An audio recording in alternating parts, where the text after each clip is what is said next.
Haïta the Shepherd by Ambrose Bierce. In the heart of Haïta, the illusions of youth had not been supplanted by those of age and experience. His thoughts were pure and pleasant, for his life was simple and his soul devoid of ambition. He rose with the sun and went forth to pray at the shrine of Hastur, the god of shepherds, who heard and was pleased.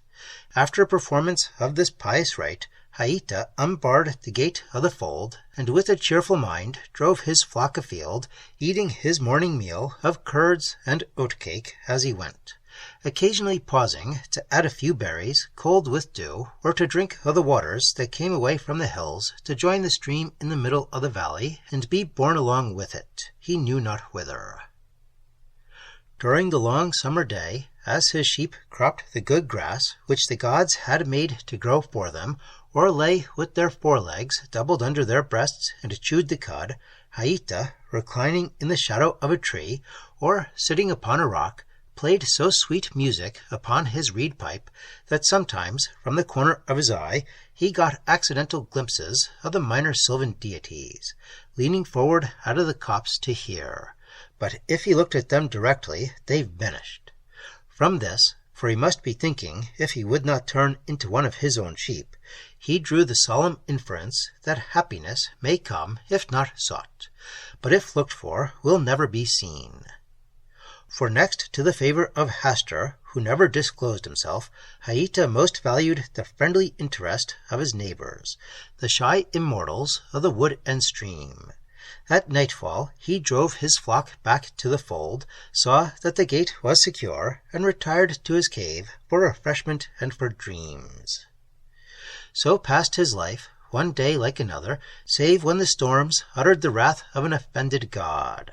Then Haïta cowered in his cave, his face hidden in his hands, and prayed that he alone might be punished for his sins, and the world saved from destruction.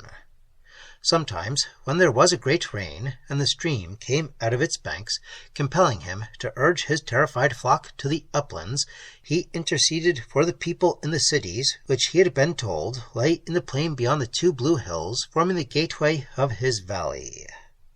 "It is kind of thee, O Hastur," so he prayed, "to give me mountains so near to my dwelling and my fold that I and my sheep can escape the angry torrents. But the rest of the world thou must thyself deliver in some way that I know not of, or I will no longer worship thee." And Hastur, knowing that Haïta was a youth who kept his word, spared the cities and turned the waters into the sea. So he had lived since he could remember. He could not rightly conceive any other mode of existence. The holy hermit who dwelt at the head of the valley, a full hour's journey away, from whom he had heard the tale of the great cities where dwelt people, poor souls, who had no sheep, gave him no knowledge of that early time when, so he reasoned, he must have been small and helpless like a lamb.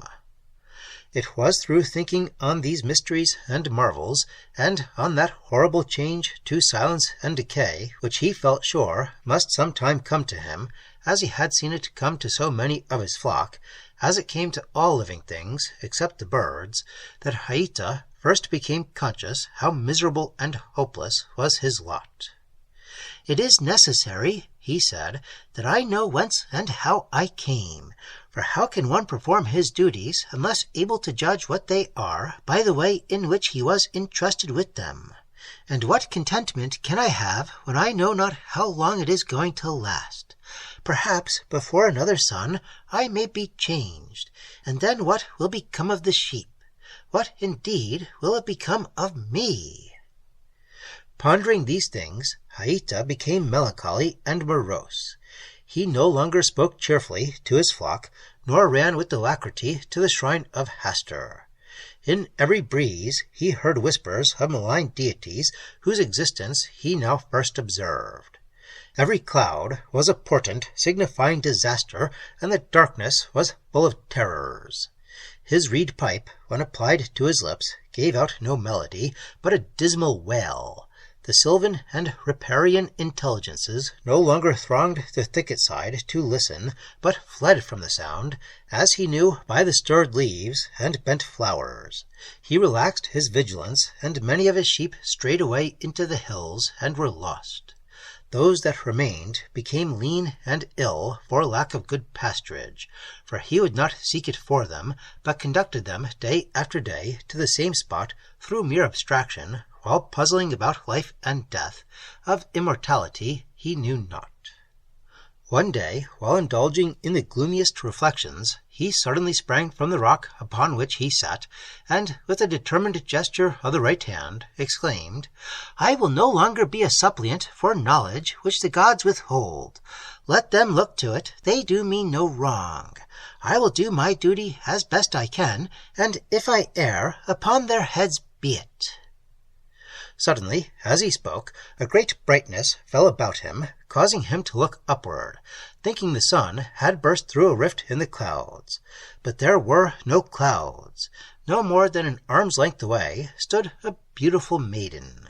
So beautiful she was that the flowers about her feet folded their petals in despair and bent their heads in token of submission.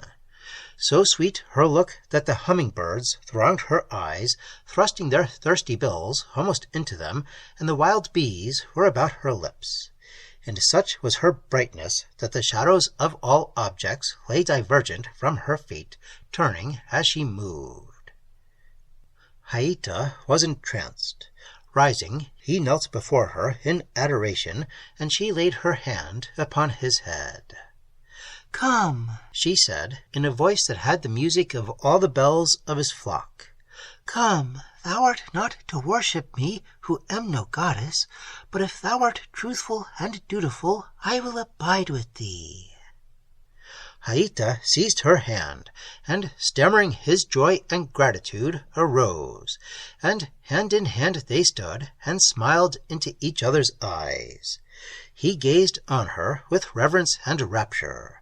He said, "I pray thee, lovely maid, tell me thy name, and whence and why thou comest." At this she laid a warning finger on her lip and began to withdraw. Her beauty underwent a visible alteration that made him shudder, he knew not why, for still she was beautiful. The landscape was darkened by a giant shadow sweeping across the valley with the speed of a vulture. In the obscurity the maiden's figure grew dim and indistinct, and her voice seemed to come from a distance, as she said in a tone of sorrowful reproach, "Presumptuous and ungrateful youth, must I then so soon leave thee? Would nothing do but thou must at once break the eternal compact." Inexpressibly grieved, Haïta fell upon his knees and implored her to remain. Rose and sought her in the deepening darkness, ran in circles, calling to her aloud, but all in vain. She was no longer visible, but out of the gloom he heard her voice saying, "Nay, thou shalt not have me by seeking. Go to thy duty, faithless shepherd, or we shall never meet again." Night had fallen. The wolves were howling in the hills, and the terrified sheep crowding about Haïta's feet. In the demands of the hour he forgot his disappointment, drove his sheep to the fold, and repairing to the place of worship, poured out his heart in gratitude to Hastur for permitting him to save his flock, then retired to his cave and slept. When Haïta awoke, the sun was high and shone in at the cave, illuminating it with a great glory, and there beside him sat the maiden. She smiled upon him with the smile that seemed the visible music of his pipe of reeds. He dared not speak, fearing to offend her as before, for he knew not what he could venture to say. "Because," she said, "thou didst thy duty by the flock, and didst not forget to thank Hastur for staying the wolves of the night, I am come to thee again. Wilt thou have me for a companion?" "Who would not have thee forever?" replied Haïta. "Oh, never again leave me until I change and become silent and motionless." Haïta had no word for death. I wish indeed, he continued, that thou wert of my own sex, that we might wrestle and run races, and so never tire of being together." At these words the maiden arose and passed out of the cave, and Haïta, springing from his couch of fragrant boughs to overtake and detain her, observed to his astonishment that the rain was falling, and the stream in the middle of the valley had come out of its banks. The sheep were bleating in terror, for the rising waters had invaded their fold, and there was danger for the unknown cities of the distant plain. It was many days before Haïta saw the maiden again. One day he was returning from the head of the valley, where he had gone with ewe's milk and oatcake and berries for the holy hermit, who was too old and feeble to provide himself with food. "Poor old man," he said aloud as he trudged along homeward. "I will return tomorrow and bear him on my back to my own dwelling, where I can care for him. Doubtless it is for this that Hastur has reared me all these many years, and gives me health and strength." As he spoke, the maiden, clad in glittering garments, met him in the path with a smile that took his breath away. "I am come again," said she, "to dwell with thee, if thou wilt now have me, for none else will. Thou mayst have learned wisdom, and art willing to take me as I am, nor care to know." Haïta threw himself at her feet. "Beautiful being," he cried, "if thou wilt but deign to accept all the devotion of my heart and soul, after Hastur be served, it is thine for ever. But alas, thou art capricious and wayward. Before tomorrow's sun I may lose thee again. Promise, I beseech thee, that however in my ignorance I may offend, thou wilt forgive and remain always with me." Scarcely had he finished speaking when a troop of bears came out of the hills, racing toward him with crimson mouths and fiery eyes. The maiden again vanished, and he turned and fled for his life. Nor did he stop until he was in the cot of the holy hermit, whence he had set out. Hastily barring the door against the bears, he cast himself upon the ground and wept. "My son," said the hermit from his couch of straw, freshly gathered that morning by Haïta's hands, "it is not like thee to weep for bears. Tell me what sorrow hath befallen thee, that age may minister to the hurts of youth with such balms as it hath of its wisdom." Haïta told him all, how thrice he had met the radiant maid, and thrice she had left him forlorn. He related minutely all that had passed between them, omitting no word of what had been said. When he had ended, the holy hermit was a moment silent, then said, "My son, I have attended to thy story, and I know the maiden. I have myself seen her, as have many. Know then that her name, which she would not even permit thee to inquire, is Happiness. Thou saidst the truth to her, that she is capricious, for she imposeth conditions that man cannot fulfill, and delinquency is punished by desertion. She cometh only when unsought, and will not be questioned. One manifestation of curiosity, one sign of doubt, one expression of misgiving, and she is away.